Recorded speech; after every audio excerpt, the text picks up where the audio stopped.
Sir నమస్తే అండి. ఏం చేస్తుంటారు? మా పేరు సత్యాన్ అండి. రిటైర్డ్ ఫైర్ డిపార్ట్మెంట్ రిటైర్ అయ్యారు. 10 years అవుతుంది. ఓకే సార్, ఇప్పుడు కూటమి ప్రభుత్వం వచ్చింది, 20 months అవుతుంది. మీరు రిటైర్ గవర్నమెంట్ ఎంప్లాయీ కాబట్టి సూటి ప్రశ్న, ఎంప్లాయీస్కి కానీ రిటైర్ అయిన ఎంప్లాయీస్కి కానీ రావాల్సిన బెనిఫిట్స్ కూటమి ప్రభుత్వం సమయానికి అందించట్లేదని చెప్పి ఉద్యోగస్తుల్లో కొన్ని వర్గాలు అంటున్నమాట. నిజమే అంటారా? అది తప్పండి. గతంలో 5 సంవత్సరాల్లో దాదాపు 15-20 తారీఖుల దాకా కూడా జీతం ఓన్లీ శాలరీ కూడా తీసుకోలేని పరిస్థితి. చాలా ఇబ్బంది పడ్డారు ఎంప్లాయీస్. అది గుర్తుపెట్టుకొని ఇప్పుడు ఒకేసారి అన్నీ కావాలని చెప్పేసి ఇవ్వడం అది పద్ధతి కాదు. మనం కొంత నిబద్ధత ఉండాలా, ఓర్పు ఉండాలా. ఊరక రాళ్ళేటి ఇప్పుడు ఒక కుటుంబాన్ని పోషించుకోవాలంటే ఎంతో రిస్క్గా ఉంది. ఒక స్టేట్ని లాక్కు రావాలంటే ఈ కూటమి ప్రభుత్వంలో పవన్ కళ్యాణ్ గారు కానీ, లోకేష్ కానీ, ఇటు చంద్రబాబు నాయుడు కానీ అద్భుతంగా చేస్తున్నారు. ఇప్పుడు ఈ 5 సంవత్సరాల్లో చదువుకున్న బిడ్డలు ఎంత దెబ్బతిన్నారు, ఉద్యోగస్తులు ఎంత దెబ్బతిన్నారు, సామాన్య ప్రజలు ఎంత దెబ్బతిన్నారు. ఇప్పుడు అందరికీ కూడా లాసే. That is called YS party. అంటే ఇక్కడ వాళ్ళు అంటుంది ఏంటంటే సార్, ఇప్పుడు ఈ కూటమి ప్రభుత్వం వచ్చిన తర్వాత ఉద్యోగస్తులకు జీతాలు కాదు, రిటైర్మెంట్ అయిన వాళ్ళకి బెనిఫిట్స్ కాదు, అసలు ఏమి ఇవ్వట్లేదు. గతంలో మేము ఉన్నప్పుడు ప్రశాంతంగా ఉన్నారు ఉద్యోగస్తులు అనేది వైఎస్ఆర్సీపీ ఉద్యోగ సంఘ నాయకులు కొంతమంది చెప్తున్న మాట. అది మేము ఎంప్లాయీస్ సార్, ఇదిగో కొన్ని లక్షల మంది ఉన్నారు, చాలా హ్యాపీగా ఉన్నారు ఎంప్లాయీస్. ఇప్పుడు అంతకుముందు సరైన టైంలో బ్యాంకు ఇప్పుడు ఇల్లు కట్టుకున్నారు, లేదు పిల్లల చదువు కోసం లోన్ తీసుకున్నారు, అవన్నీ డిఫాల్ట్ అయ్యి చాలామంది కూడా తర్వాత నెక్స్ట్ లోన్స్ రాక నరకం పడ్డ వాళ్ళు ఈ ఎంప్లాయీసేగా లోన్ తీసుకునేది, తక్కువ ఇంట్రెస్ట్ మీద వస్తుందని. ఇప్పుడు గతంలో మన పొట్టి శ్రీరాముల వల్ల ఆంధ్ర రాష్ట్రం వచ్చింది. వచ్చి ఆయన పరంపదించిన తర్వాత కర్నూలు పెట్టుకున్నాం. ఒక 2 అప్పుడే బీజం పడాల్సింది. ఈ విజయవాడ దగ్గరలో ఇదే ప్లేస్ మంచి గౌతమ బుద్ధుడు ఇప్పుడు అమరావతి అనేది అద్భుతమైన ప్లేస్ అండి. దాన్ని విడమర్చి 3 రాజధానులని ఇప్పుడు ఏదో మరలా 3 ప్లేసులు, 3 విజయవాడ, మచిలీపట్నం అని, గుంటూరు అని, అన్ని పిచ్చి పనులు.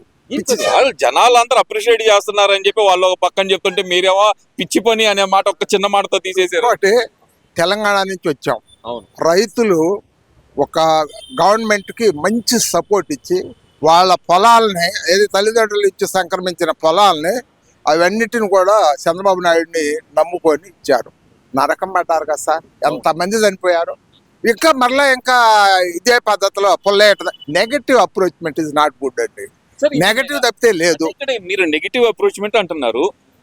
రాష్ట్ర ఖజానా నుంచి 2 లక్షల కోట్లు అనేది ఇక్కడ ఒక ఒక డెజర్ట్ లో పోయటం అవసరమా అనేది జగన్మోహన్ రెడ్డి గారి మాట. అంటే ఒక ఎడారి లాంటి ప్రాంతంలో 2 లక్షల కోట్లు పెట్టుబడి పెట్టడం అవసరమా అనేది వాళ్ళు అనే మాట. మరి ఒకటి సార్, అప్పుడు హైటెక్ సిటీ దగ్గర కొండలు కొట్టలు, అప్పుడు నమ్ముకొని ఒక 1/2 ఎకరం తీసుకున్న వాళ్ళు ఒకే కుటుంబంలో 6 డాక్టర్లను చేశాడు. ఒక పావు ఎకరం అమ్ముకొని, పావు ఎకరం అమ్ముకొని హైదరాబాద్ లో మా డిపార్ట్మెంట్ నుంచి, ఫైర్ డిపార్ట్మెంట్ నుంచి ఒకే కుటుంబంలో 6 డాక్టర్లు అయ్యారు. ఇది పాసిబుల్. ఏది అప్పటి రోజుల్లో 1/2 ఎకరం అంటే ఇప్పటి రోజుల్లో ఎట్టుందో చూడండి, ఆ రేట్ ఎట్టుంది చూడండి. ఇప్పుడు మరి మామూలుగా లేదుగా. వాళ్ళు కష్టపడి చదువుకున్నారు, మళ్ళీ దాంతో పాటు సపోర్టు. ఇప్పుడు డబ్బు లేని ఏది పనికిరాదు సార్, డబ్బు ఉండాలా. ఇక్కడేదో ఇప్పుడు ఇక్కడ ఎంత జరుగుతుంది సార్ చూస్తుంటే. ఇప్పుడు దాన్ని ఇంకా వాళ్ళ పార్టీ అని చెప్పేసి ఎట్టబడితే అట్ట మాట్లాడకూడదు. మనం ఇప్పటికే 2 సార్లు, ఒకటి కర్నూలు పోయింది, తర్వాత అక్కడి నుంచి పోయి మెడ్రాస్ నుంచి వచ్చాం, మళ్ళా అక్కడ తరం వేయబడ్డాం, మెడ్రాస్ నుంచి తరివి వేయబడ్డాం, మరి తర్వాత హైదరాబాదు, తెలంగాణ నుంచి తరివి వేయబడ్డాం. మళ్ళీ ఇప్పుడైనా జాగ్రత్తగా తెలివి గల్లాళ్ళు ఇంటే పడతారేమో అనిపిస్తుంది. మళ్ళీ దీంట్లో పుల్లలు ఎందుసారి ఇది.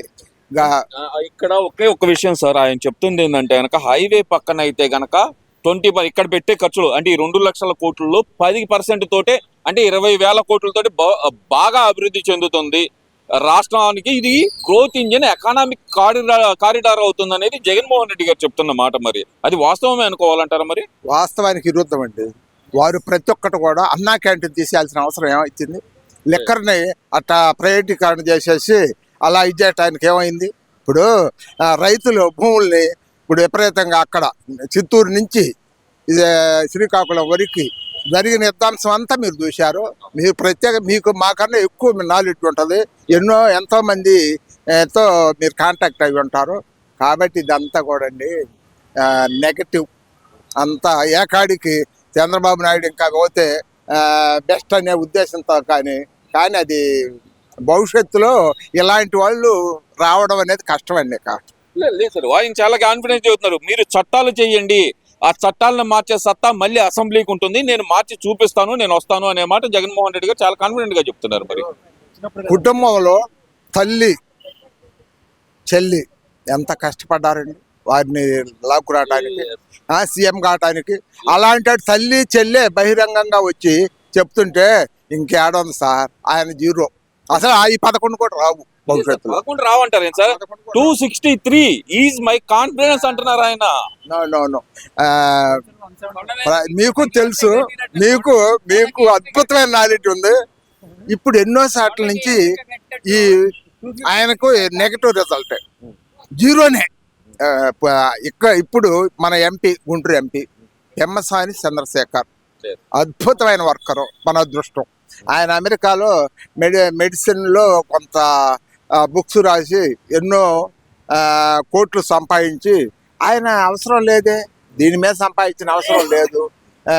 చాలా హార్డ్ వర్కరు. అలాంటి వాళ్ళు కనుక ఉంటే వితిన్ 5 years లోనే అద్భుతమైన గుంటూరు మామూలుగా ఉండదండి, విజయవాడ మామూలుగా ఉండదు. ఇటన్నీ కూడా బాగా డెవలప్ అవుతాయి. అంటే మధ్యలో 29 గ్రామాలు బురదమయమైన ప్రాంతాలు, అక్కడ రోడ్లే లేవు, ఒక్కొక్క ఎకరానికి 2 కోట్లు 2 లక్షల కోట్లు ఖర్చు అవుద్ది. అలాంటి రాజధాని మనకు అవసరమా అనే మాట అంటున్నాను. ఇప్పటికే సెంట్రల్ గవర్నమెంట్స్ సంబంధించిన హెడ్ ఆఫీసులు అన్నీ వచ్చేసినాయి, బ్యాంక్స్ వచ్చేసినాయి. పోతే విట్టు, అమృత, మళ్ళా SRM అద్భుతమైన యూనివర్సిటీలు వచ్చినాయి. ఎడ్యుకేషన్ హబ్ అనేది అనిపిస్తున్నారు సార్ ఇప్పుడు.